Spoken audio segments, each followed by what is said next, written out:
नमस्कार, मैं हूं अजय जंडियाल और जम्मू कश्मीर की तमाम अपडेट्स, खासतौर पे पहलगाम आतंकी हमले के बाद से हर चप्पे चप्पे की खबर, हर छोटी बड़ी खबर इंडिया न्यूज़ पर हम आपको दिखा रहे हैं। और ख़ासतौर पे जम्मू कश्मीर में लगातार जो हालात बने हुए हैं इस चीज़ को लेकर कि पहलगाम हमले के बाद प्रधानमंत्री ने साफ कहा कि आतंकी और उनके आकाओं को सबक सिखाया जाएगा, मिट्टी में मिलाया जाएगा। तब से लगातार हम पल पल की खबर आप तक पहुंचा रहे हैं और ये सुनिश्चित कर रहे हैं कि देश जागरूक रहे।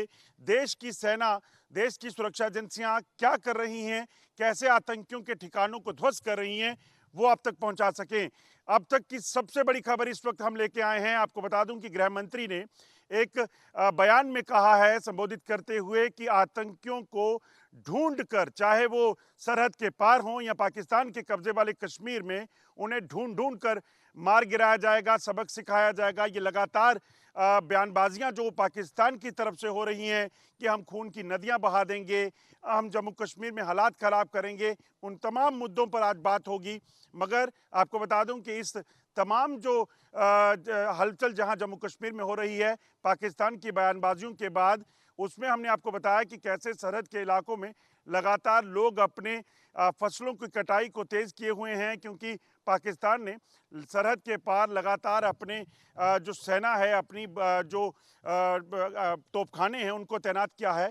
इस चीज़ की खबरें लगातार मिल रही हैं। जम्मू से आज मैं अजय जंडियाल, और कश्मीर से हमारे साथ रहेंगे हमारे साथी आशिक मीर, और तमाम खबरों को लेकर हम बात करेंगे। मगर सबसे पहले आज की जो बड़ी खबर है उसमें आपको बता दूं कि गृह मंत्री अमित शाह का जो बयान, जिसमें उन्होंने कहा है कि आतंकी जिन्होंने पहलगाम हमले को अंजाम दिया है, उनके जो वो आतंकी हैं, उनको या फिर उनके आकाओं को जहां भी हैं उनको ढूंढ ढूंढ कर मार गिराया जाएगा, चाहे वो सरहद के पार यानी पाकिस्तान में है या फिर पाकिस्तान के कब्जे वाले कश्मीर में। आशिक मीर हमारे साथ अगर जुड़े हैं।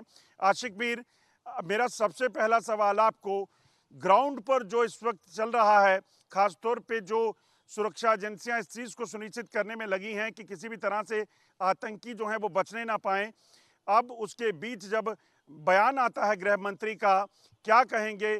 किस तरह से लोगों को भरोसा है सरकार पर, किस तरीके से लोग इस चीज़ को देख रहे हैं? अजय, बिल्कुल आपने सही कहा। जिस तरह से गृह मंत्री अमित शाह का कहना है कि आतंकियों को जो है बख्शा नहीं जाएगा, तो इसी तरह की सिचुएशन जो है पूरे जम्मू कश्मीर में देखने को मिल रही है। जहां इस समय एनआईए जो है जांच कर रही है पहलगाम हमले को लेकर, वहीं सुरक्षा एजेंसीज की तरफ से लगातार एंटी टेरर ऑपरेशन जो है पूरे जम्मू कश्मीर भर में चलाए जा रहे हैं। खासतौर पर पहलगाम के उन जंगलाती इलाकों में जहां से आतंकी जो है इस वारदात को अंजाम देने के बाद इन्हीं जंगलों में छुपे हुए हैं। लगातार हम जम्मू कश्मीर के सीमावर्ती इलाकों में जो है देख रहे हैं कि सिचुएशन किस तरह बनी हुई है। और इस समय जिस जगह पर हम मौजूद है ये उरी एलओसी सेक्टर है, और यहां पर भी लगातार जो है एंटी टेरर ऑपरेशंस के साथ साथ जो हलचल लगातार बीते 6 दिनों से देखी जा रही है कि लगातार पाकिस्तान की तरफ से युद्ध विराम का उल्लंघन किया जा रहा है, जिसका जवाब भारतीय सेना के जवान जो है दे रहे हैं।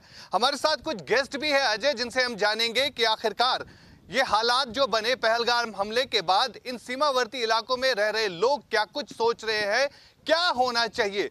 मेरे साथ सज्जाद नकवी है और मेरे साथ उमर भाई है, जो कि बिल्कुल एलओसी में रहते हैं, और इनसे जानेंगे कि आखिरकार जो गृह मंत्री की तरफ से भी अब बयान आया है कि आतंकियों को जो है नहीं बख्शा जाएगा, इन एलओसी एरियाज में किस तरह के हालात है और यहाँ के लोग क्या चाहते हैं। बिल्कुल, जिस तरह से आशिक जी आपने कहा कि गृह मंत्री जी का जो बयान आया है उसका हम समर्थन करते हैं, और हमें यही उम्मीद भी थी कि गृह मंत्री जी इस पे कभी चुप बैठने वाले नहीं हैं।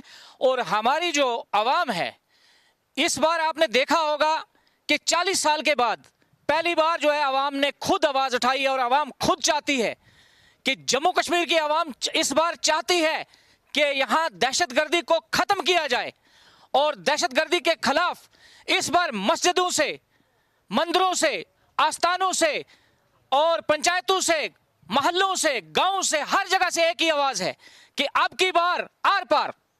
अब की बार आर पार अजय, यानी इसका मतलब साफ है, अब स्थानीय लोग भी चाहते हैं कि जो आतंकवाद लगातार बीते 35 सालों से पाकिस्तान की तरफ से फैलाया जा रहा है उसको अब एक बार खत्म करने की जरूरत है। अजय। शुक्रिया आशिक। और लगातार देखें लोगों का जो उत्साह है, लोगों का जो विश्वास है वो अपनी सेना और अपनी सुरक्षा बलों पर लगातार बना हुआ है। और जिस तरीके से लगातार जम्मू कश्मीर के हालात पिछले कुछ दिनों में बदले हैं, जब पहलगाम पे आतंकी हमला हुआ उसके साथ साथ पाकिस्तान की गीदड़ बपकियां सुनने को मिली। पाकिस्तान लगातार भारत को और यहाँ के लोगों को डराने लगा कि वो अगर उसका पानी रोकते हैं तो खून की नदियाँ बहा देंगे। अगर भारत कोई कहता है कि अगर भारत ने पानी रोका तो सांस बंद कर देंगे।